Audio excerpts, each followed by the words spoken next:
Yeah, bathi ubuKristu baqale Africa kunje wanasema uKristu ulianzia Africa ni hivi.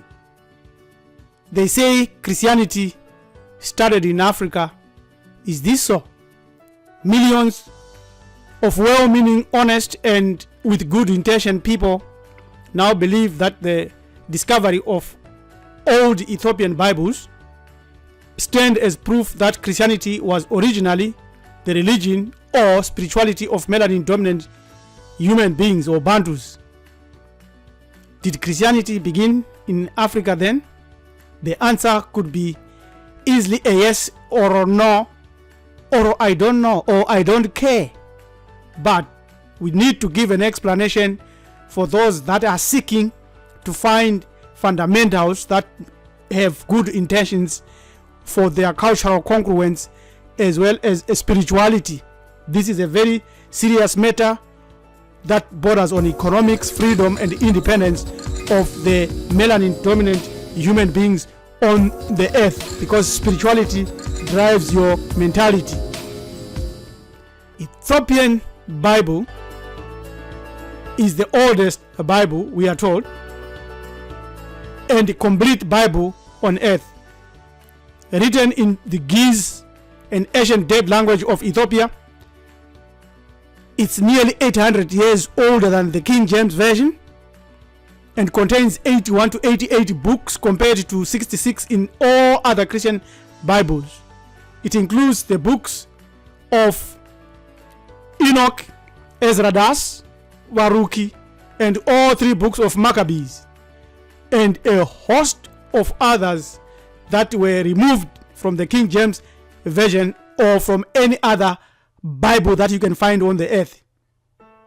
Is this proof then that the Bible is carrying the religion and spirituality of melanin dominant human beings? It is the oldest Bible, yes. It is the complete Bible, we are told. But who fashioned Christianity? What did the Ethiopians believe before the Bible? We need to find the answers. The original African spiritual system practiced by Africans was not at all like a modern Christianity. You can read the Africans who wrote the Bible by Nana Banchi Dakwa to find that it is not even like Judaism or Islam. You can also find the books of the Ethiopian Bible that are missing from the Protestant canon from the Ethiopian church. So, with all this evidence and with all these facts, where did Christianity come from then? So, it came out of the Ethiopian, Egyptian, and Greco-Roman syncretisms and historical stories and African beliefs that incorporate now the heroes that are found in the Bible. They didn't exist, but there is no proof that they existed today. As early as 200 BCE, there were pagan worshippers of Serapis that called themselves Christians or Christian, and they had bishops. Even their symbols, especially the cross, according to richardcasaro.com, it was the ankh on which Osiris' life hanged, and now it was taken over by the cross. Real traditional beliefs, which are now manifesting in Christianity, are a misunderstood African traditional spirituality. The thing that they have done is they have literalized myths, African myths, African principalities, African principles and philosophies into Christian solid physical dogma. And 4,500 years before Common Era, our ancient ancestors have already realized that there is an energy that fills the whole universe. Call it ether and call it whatever you, spirit, whatever you want. And this energy was activated by the god Ra, or in certain circumstances, Amen. This is the conceptualization that our ancient ancestors in Ethiopia, in Kush, so-called Nubia, as they moved along the Nile Valley and civilized the Nile Valley, they conceptualized our awakening of Ausari.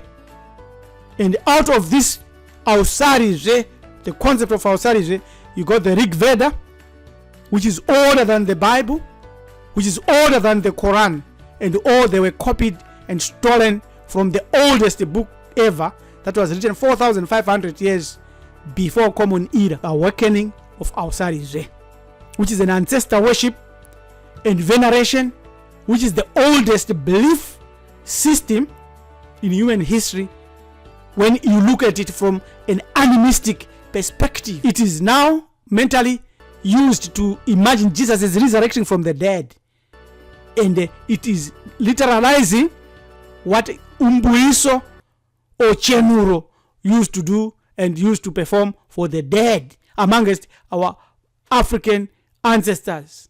Melanin-dominant humans are connected to their ancestors biologically, historically, and physically, and in origins. Whereas Christians follow a mythical, man-made human being who died at 33 years old without any kid, without marriage. Forget about that he was married to Mary Magdalena. And therefore, anyone who is following Jesus Christ and preaching him as God or as divine or as dying for their sins is following a myth, a lie, a man-made concept. Whereas we are following our ancestors because I am the proof that I had ancestors. The myth of Ausari was the earliest recorded story of a God-man who was symbolically crucified, resurrected from death, and reigned eternally in heaven. The people of the Nile Valley believed if they lived righteously in harmony with the teachings of Ausari, of our ancestors, they would inherit eternal life. In the Nile Valley, he became a powerful symbol and was associated with the physical and spiritual rebirth of men. Listen to that. Later, Ausari was associated with the essential element of nature, which is animism, which is correct, which means it's a spiritualized entity today. Omdim or Mtonga, not Intos, or Tonga, which represented the rebirth of vegetation. This concept of a resurrected Christ was the prototype of the numerous religious beliefs which later surfaced throughout the world. It's an African ancestor worship and reverence. That's what Christians are doing, but they are doing it wrongly on a non-existent ancestor who never had kids. This is very clear then that Christianity that started in Africa in the Nile Valley is not the one the Ethiopian Bible writes about. Straightforward. This is what you will find in the Ethiopian Bible and many other Bibles, where you've got Cesare Borgia, Ozo Siku, and Ptolemy Sota. And this is Ptolemy Sota who forced our ancestors to take and our belief that the bull is needed in amongst your stock. And they mixed it with Ausari, who is an ancestor, and come up with Serapis. And this is exactly what happened. What do all this have in common?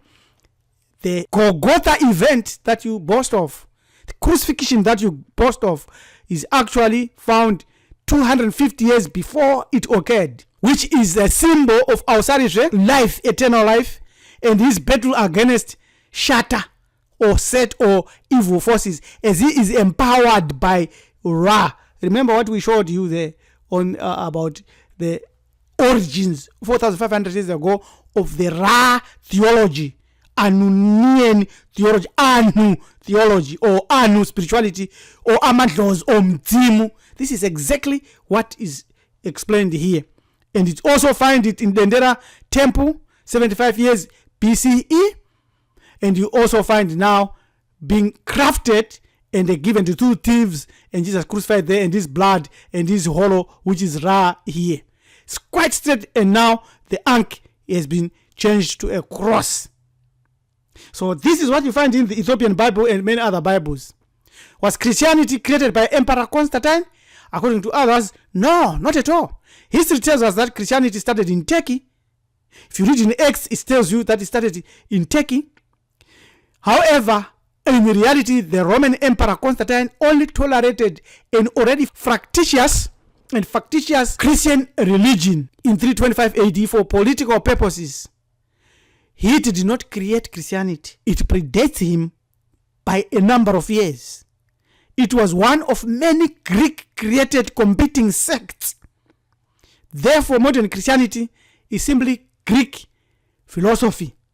It's Greek teachings. That's why the New Testament is called Greek New Testament. According to historian Michael Gaddis, the emperors before Constantine, Diocletian, Maximian, Galerius, and Constantius issued a bunch of edicts that rescinded Christian legal rights and demanded that Christians comply with local religious practices. It was known as the Terceionic Prosecution, the most severe persecution of Christians in the Roman Empire. This is when Constantine now reversed it because he realized that the sect was still going on and on. During that time, what is not told in history and what is not explained in history is that there was an empire which was a competing superpower known as Aksum in Africa. It straddled Asia as well as the Roman Empire. Think about that and consider this fact, this diagram seriously. You can find it on study.com. This is very important fact. During all this time, there was this empire that straddled Africa. The kingdom of Aksum was one of the greatest empires to ever exist in Africa, lasting from about 100 AD to 940 AD. It spanned a large portion of Africa, East Africa, and beyond, including modern-day Ethiopia, Eritrea, Djibouti, and Sudan. There are few remnants left today, though the name of the modern city day of Aksum in Ethiopia, serves as a reminder of a kingdom that was once connected to early Christianity, the Queen of Sheba, famous obelisks, and ancient India.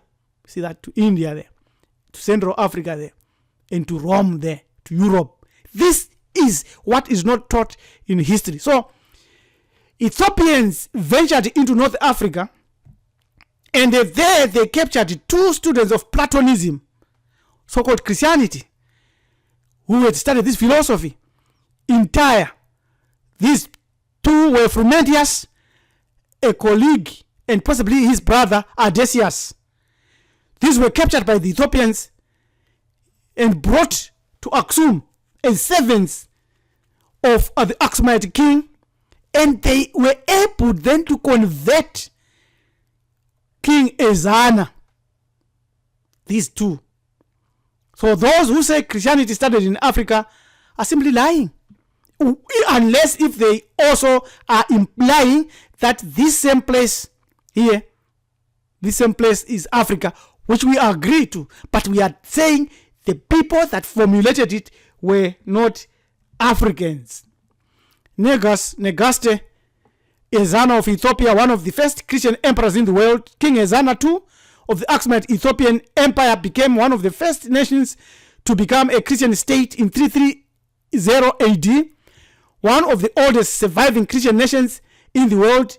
Several Christian monuments date back to King Ezana's time, such as the Taka Mariam, the Cathedral of St. Mary of Zion, one of the oldest Christian cathedrals on earth, which existed nearly 300 years before Islam ever walked the earth, and 700 years before Christianity was brought to Europe by North African missionaries. They minted their own gold in Africa, their own money, 400 AD. Here, gold coins, Aksumite.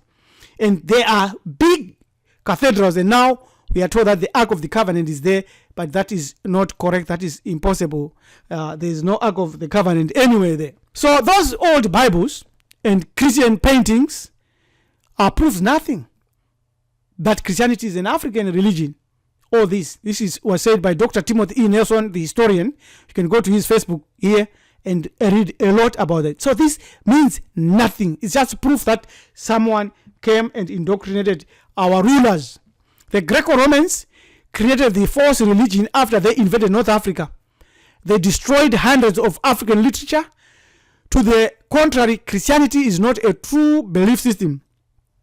An African or melanin-dominant human or Muntu who follows it or practice a small aspect of it and mix it up with anything, even with African traditional belief system, that African is lost. Your true spirituality is same as your way of life and religion. It incorporates only 2 belief systems, only 2: ancestor reverence and accommodation of as many divinities as you can, which incorporates animism. These 2 are what gives you your religion. My religion, we call it Ubuntu for simplicity, and Mahati for its technical name. Ancestor reverence and the accommodation of as many divinities as you are able. These are the only fundamentals of our true belief system. This is your way if you are a melanin dominant human.